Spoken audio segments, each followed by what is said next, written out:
Matti ja pesutupa. On lauantai-aamu. Aurinko paistaa. Matti herää. Hän nousee sängystä. Matti katsoo lattialle. Lattialla on paljon pyykkiä. Siellä on likaiset sukat. Siellä on sininen paita. Siellä on mustat housut. Matin täytyy pestä pyykkiä. Mutta ensin Matti haluaa syödä. Hän menee keittiöön. Matti ottaa kaapista leipää. Hän laittaa leivän päälle voita. Sitten hän laittaa leivän päälle juustoa. Matti keittää kahvia. Hän juo kahvia isosta kupista. Nyt Matti on valmis. Hän on syönyt aamupalaa. Matti ottaa ison pyykkikorin. Hän ottaa myös avaimen. Matti asuu kerrostalossa. Hän menee rappukäytävään ja kävelee alas kellariin. Kellarissa on pesutupa. Se on paikka, jossa kaikki naapurit pesevät pyykkiä. Pesutuvan ovessa on paperi. Se on pyykkilista. Listassa on kello ja naapureiden nimiä. Matti katsoo listaa. Kello on 10. Matilla on pyykkivuoro kello 10. Pesutuvassa on jo joku. Se on naapuri. Naapuri on vanha mies.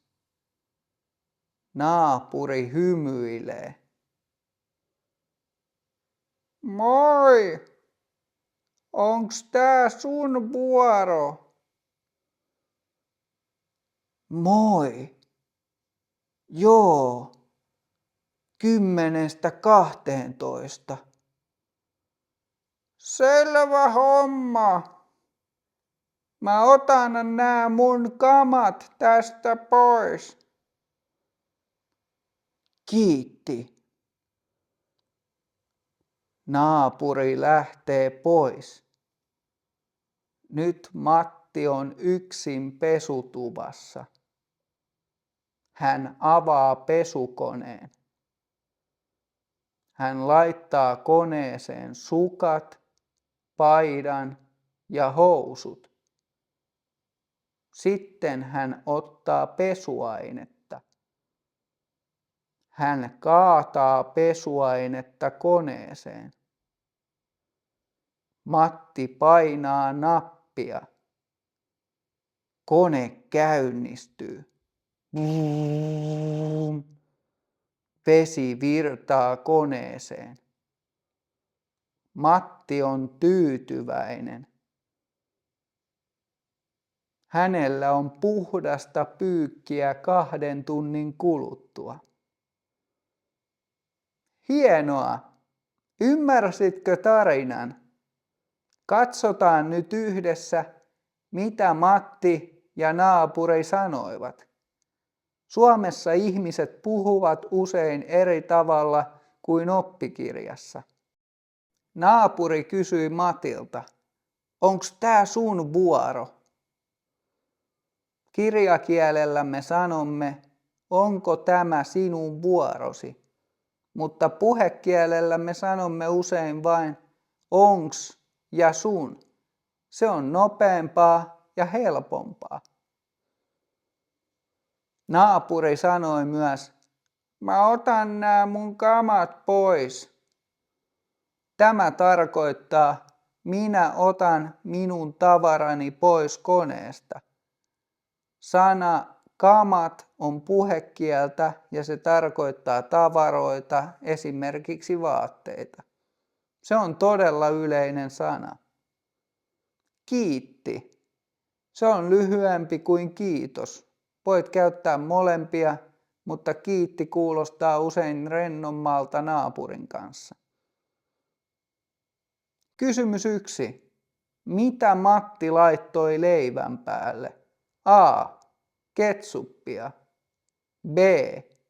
Voita ja juustoa. Oikea vastaus on B. Voi ja juusto. Kysymys 2. Missä Matti pesee pyykkiä? A. Keittiössä. B. Pesutuvassa. Oikea vastaus on B. Matti pesee pyykkiä kellarin pesutuvassa. Miten meni? Jos haluat oppia kaikki nämä sanat ja lukea tarinan uudelleen, lataa tämän videon PDF-opas. Siellä on kaikki sanat ja kuvat. Linkki on alla. Kiitos kun katsoit. Nähdään taas. Moikka!